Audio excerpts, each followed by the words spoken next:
Peace, everybody. Moonsahana here. How y'all doing? So I wanted to sort of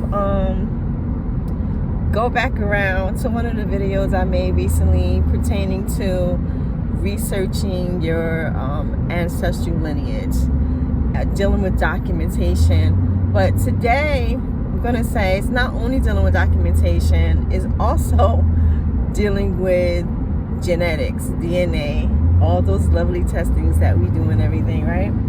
And so the thing I would like to caution people about, I would say it's probably the number one with like 15 asterisks next to it.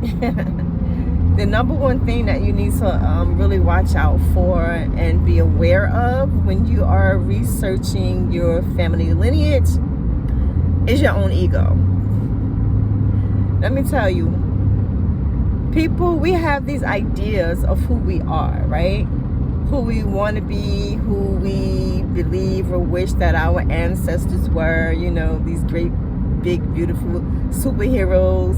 There ain't no drunks in our lineage. Ain't no women beaters, ain't no pedophiles, ain't none of that kind of stuff. Ain't no, you know, slave owners, ain't none of that. Only good people who are, you know, somewhere in the ether making things happen for you or listening to your prayers and all this kind of thing, you know. So when we start looking and finding, a lot of times it ain't what we want, you know, and so we start to tweak. We start to, oh, that ain't who that is, or no, that's who that is, and you know, all these sorts of things. And I will caution you to not do that. If what you are actually looking for is the truth, is for facts, then you just got to go where the truth and the facts take you. It's that simple. We don't have any say-so over who our ancestors were, nor who we are, so far as, you know, our makeup, our composition, and our histories. And so, let me give you an example. Oh, I think also, let me say, sort of coupled with that is when you are searching documentation, bear in mind, so like number 2 thing maybe that you should be aware of is that no matter how unique you think that your great-great-granddaddy's name was, it probably was not. Back in the day, like, things may not be popular now, different names, you know, but they may have been popular back in the day. And so a whole lot of people have that name. And at a certain point, there were normalized surnames, you know?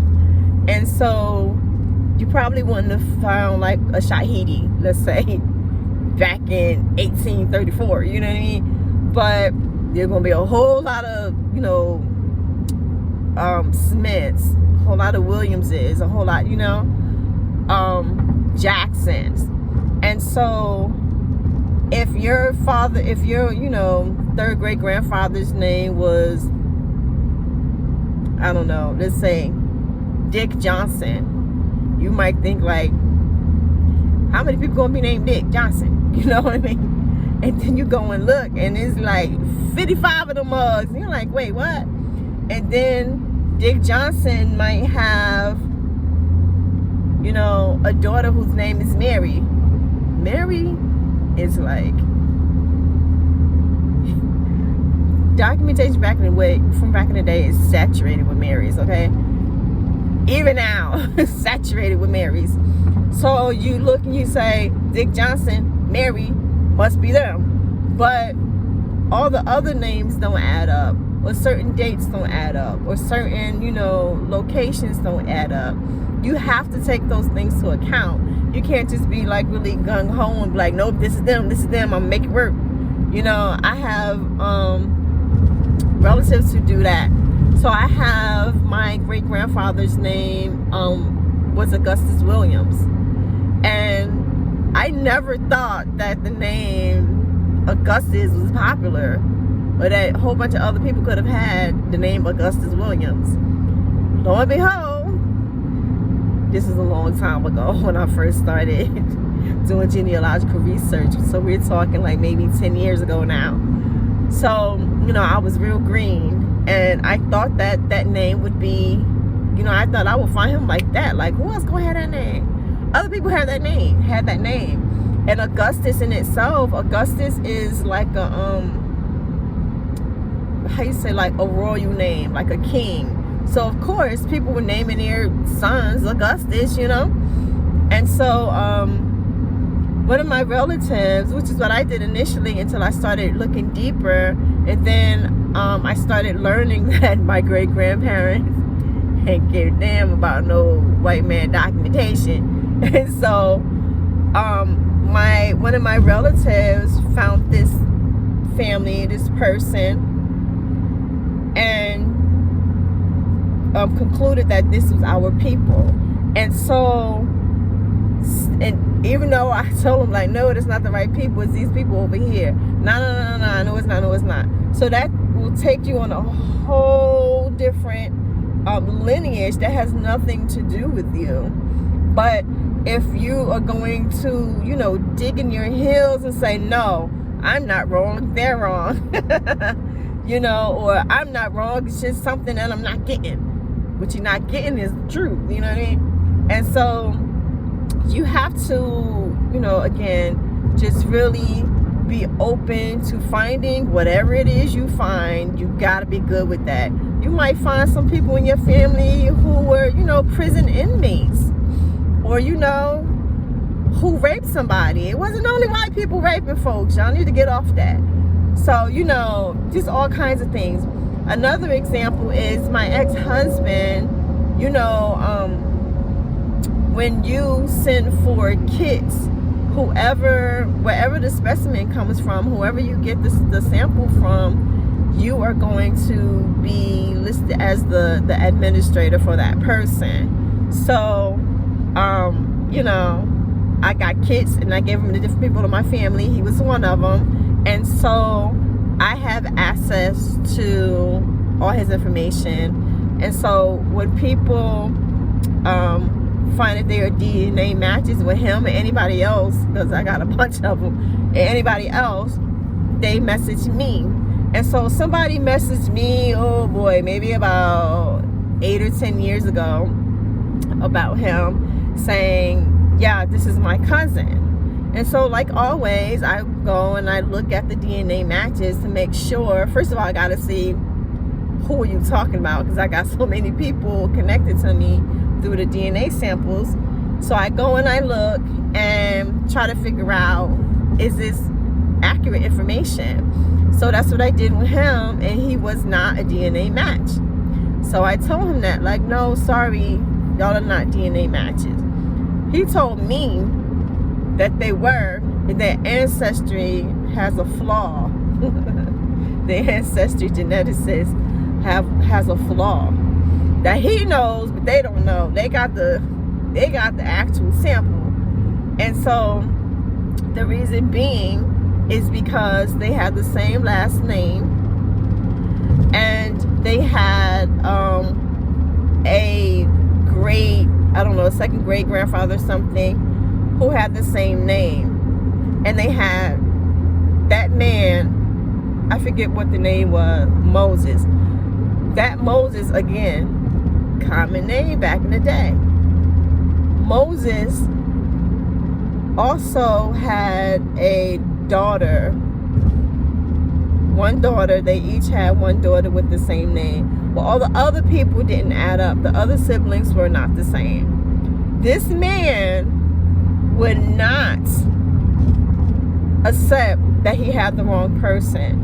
And I still don't know how they do this. I haven't taken the time to try to figure out in many years. But somehow on Ancestry, someone else can essentially take over your family tree. And I guess, well, if they take your relative, your information, and put it on their tree, everybody that they add on their tree now gets connected to yours. And so this dude, because he refused to accept the fact that he and my ex-husband actually did not share the same relative. When I tell you it's like 1,500 people, no exaggeration, that he got on here. This mofo, and he's a black dude, this mofo got like great kings and queens from Europe and all of this kind of stuff on his lineage, and it is not my ex-husband's lineage. So why is that a problem? It could just be like, you could just say like, oh, this idiot, he just don't want to listen, he don't understand the reason, blah blah blah blah. But it becomes much deeper than that, because now the people who really are connected to my ex-husband, they're going to believe also that this is their ancestry. His children, his siblings. Somebody contacted me a few weeks ago who is an actual cousin of his, and so they'll run across this guy's mock information. I can't even imagine how many other people thrown up in there who ain't real, but they'll find that information, and my ex's, his descendants, and people find this information and think that this is who they are, and they are not. And again, if your goal is truth, if your goal is to actually find out who you are and who your actual ancestors were, then that's going to throw off the whole thing. Another example, I have a DNA cousin who really is my cousin, and she's from my grandmother's side, so my grandmother's Irish side. She contacted me, we kicked it and everything, was all groovy or whatever, and she, same thing, I don't know how she gained access to my tree, but she went to my actual tree, or I don't know how she did it, because when I said something to her about it, she was like, I didn't do that. Well, all these people on my tree that I had to go and delete one by one, people who were her family line but not my family line. And also she was putting in people who were her relatives by marriage. That's not your ancestral lineage, that is by marriage. So it's not her actual lineage, and for sure ain't my lineage, you know what I mean? So that's another problem. So you just really, I can't stress enough that if you are looking for truth, you gotta let go of that ego. You gotta be open to find whatever it is you find, and you're just gonna have to make some sort of amends with that. And you have to be aware of whether or not the person that you think is who you're looking for is actually who you're looking for. And also learn ancestry much better than me. So if somebody start putting mock information, or this information that just doesn't seem to be accurate for you, that doesn't just grow legs and run off in his own direction doing his own thing, because again, that can become a real problem for yourself or your descendants when they come looking for who they are. All right, peace.